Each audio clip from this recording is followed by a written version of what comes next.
Essa discussão e esse impacto, né, seria bem menor hoje. Porque vamos dizer, se a gente pega a tarifa que tínhamos de 1,60 há 4 anos e meio atrás e passou 2 anos para aumentar, para 1,80, outra confusão, porque 2 anos sem aumento. E agora a gente está mais tempo ainda, 2 anos e meio, certo?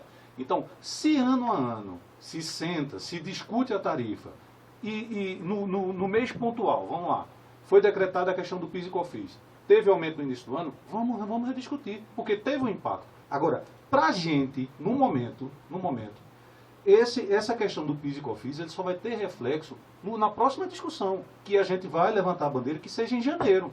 Mas vai aumentar agora, vocês estão pretendendo agora ir em janeiro, para a gente definir uma data base. A gente precisa. Dia 1º agora vai sair o dissídio do pessoal que trabalha de motorista e cobrador.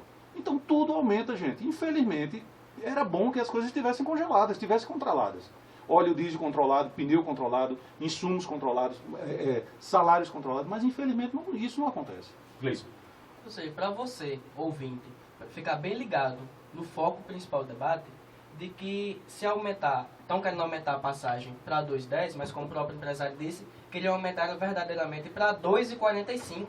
E agora em janeiro já estão costando de novo o aumento da passagem novamente. Então esse é um verdadeiro assalto à mão armada que estão querendo fazer ao Bolsa Trabalhador.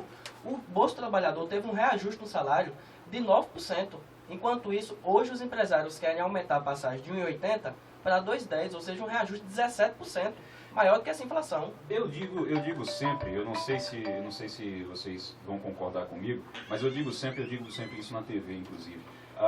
Eu acho que o valor, o problema não é o valor alto. O problema não é o valor alto. O problema é a qualidade do transporte. Que também é péssimo. A qualidade do transporte também. Porque se você pega esse valor de 2,10, o que eu penso, e aí quando eu penso no trabalhador, realmente é complicado, sabe?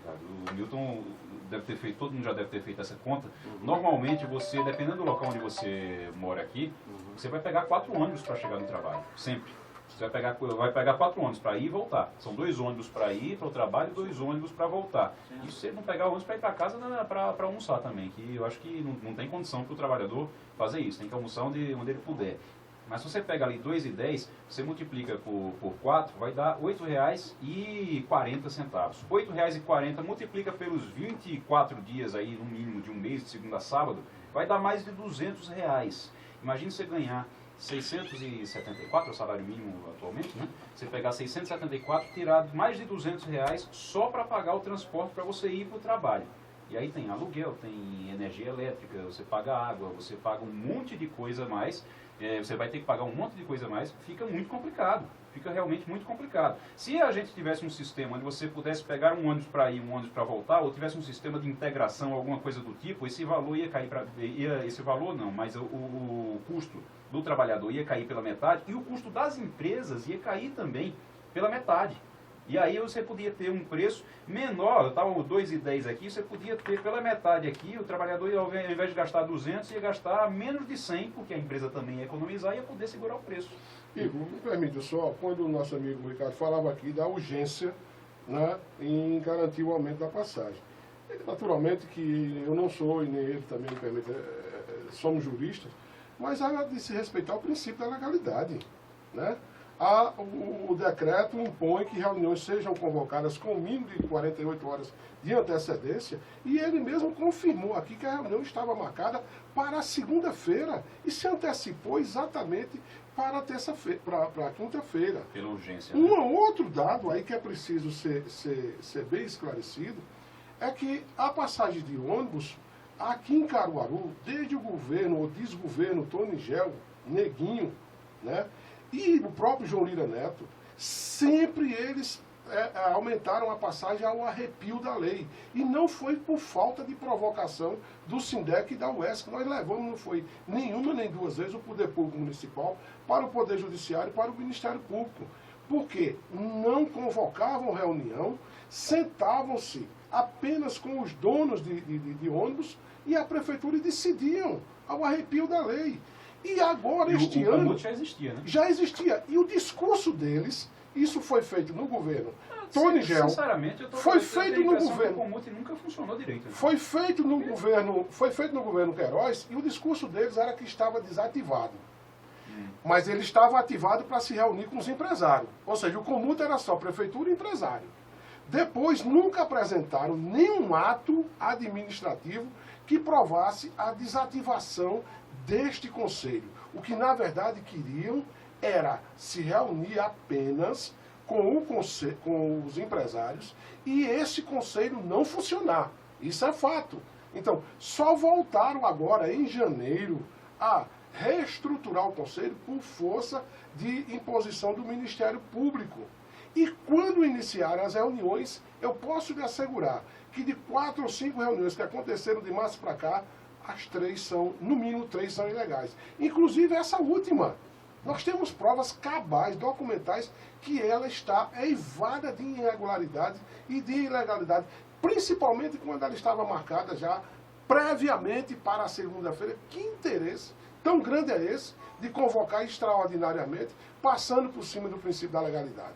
Está claro. Inclusive, sobre as passagens de ônibus, tinha uma repercussão aí de que seria, tinha uma ideia, uma expectativa de que seria na próxima semana decretado esse reajuste.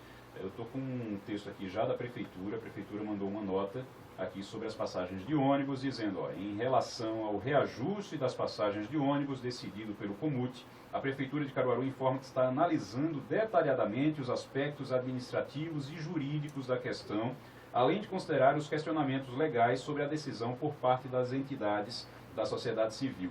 Evidentemente, o governo municipal também avalia os aspectos fiscais e financeiros da decisão, tendo como foco o impacto do reajuste nas despesas da população de baixa renda. A complexidade do tema exige profunda consideração e, no caso, a Prefeitura acha prudente utilizar o tempo que for necessário para tomar uma decisão justa e fundamentada, é o que diz a nota. E aí, me permita, e aí está provado exatamente quando houve o aumento, o chefe do Executivo, o prefeito José Queiroz, que deve ser o agente público, o administrador público, deve ser escravo da lei. Então ele recebendo as informações, inclusive através de vocês, da imprensa, dos atos ilegais que foram praticados lá no âmbito, ele chamou para ele a responsabilidade, até porque ele pode ser responsabilizado civilmente e criminalmente se ele tomar medidas outras contrárias ao que impõe a legislação. Mas no fim das contas, Porque Ricardo, a competência é dele. no O fim das Conselho contas, assinou, aliás, aprovou, mas a competência de sancionar ou vetar é do chefe do Executivo. mas aí eu pergunto, no fim das contas, se ele decide sancionar ali, não é sancionar porque é um decreto, mas se ele decide publicar esse decreto, a forma como foi decidida no Comut pode, de alguma forma, influenciar, pode, de alguma forma, prejudicar ele juridicamente? Rapaz, olha, Porque para a Justiça é uma decisão, é um decreto da Prefeitura, fim de papo.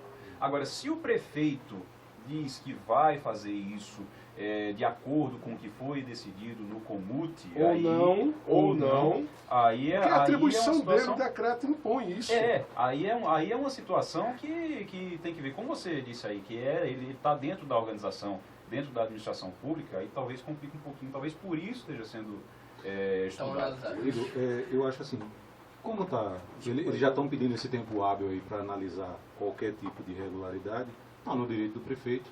Agora, quem dá a palavra final é ele. Se veta, se aprova, isso aí é ele que vai decidir, tá certo? Essas questões desses movimentos, se é ilegal, se não é, eu acho que ele tem capacidade e técnico suficiente para dizer que é ou não é. Se o reajuste não for aprovado, como é que fica a situação das empresas? E aí a gente vai procurar o direito nosso também, né? Eu acho que a gente está num estado no qual todos estão abaixo da lei, certo? E principalmente na questão de serviço, de transporte, nós estamos, na lei 8666, ela garante que o município, o estado, ou quem provoque realmente quem dá realmente esse serviço, ele tem que manter o equilíbrio econômico-financeiro do contrato, certo? Ele tem que manter esse equilíbrio, e hoje está em desequilíbrio. Eles já encontraram que diz que o ponto de equilíbrio é 2,12. Eu só queria ressaltar uma questão em relação, você falou da tarifa. Não dá para comparar, tá certo, Igor? Infelizmente, Caruaru a outras cidades no momento, certo? Então, assim, quando a gente vai... Essa planilha, como é que é encontrada essa planilha? Isso não é como convém para a gente. Isso aí, são lançados nessas planilhas os insumos, a quantidade de mão de obra, a quantidade de carros, de veículos que tem na cidade, a quilometragem a quilometragem mensal. Então tudo isso é feito de uma forma técnica, certo? Então hoje Caruaru, certo? Eu acho que avançou muito na questão do que se tinha há 3 anos atrás, 3 anos ou 4 anos atrás, de 2009 para 2013. Eu tenho dados aqui da próprio levantamento da Desha, que todos têm acesso a isso aqui, tá certo?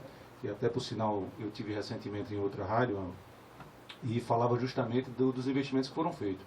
Principalmente na questão de carros novos, que hoje tem em Caruaru com acessibilidade, e a melhora principalmente na idade média. Qual é a idade média? É o carro mais antigo e o carro mais novo, certo? Que já temos carro zero no sistema. Então, é fato que o sistema melhorou. Agora, ainda não está ideal, até para nós, né? Porque tem formas de a gente poder trabalhar para poder otimizar o sistema, certo? Otimizar o sistema. Então, a questão até da idade média da frota hoje de Caruaru, segundo a próprio levantamento da Desha, está entre uma das 3 melhores do país, tá certo? A questão da qualidade da frota. Então, muitas vezes, assim, eu fico, não é indignado, eu acho que... Eu fico imaginando como é que estão das outras cidades. Das outras cidades, não.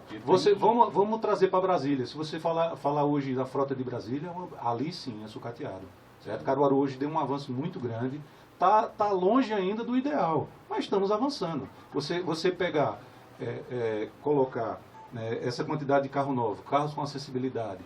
Então, assim, são particularidades, que isso aí a gente vai conquistando ao tempo, né? Na volta a gente vai ouvir o Gleison Rodrigues, porque ele não concordou com algumas coisas não, daqui a pouco ele vai dizer o que é que foi. E a gente volta já com o debate aqui, estamos conversando sobre o aumento das passagens de ônibus em Caruaru. Fibra, a falta de transparência é tão grande ali dentro que nós, no dia 25, requeremos as atas do Conselho Municipal de Transporte. Éramos membros ainda. Depois que saímos, reiteramos o pleito. A UESC também fez, até hoje não entregaram.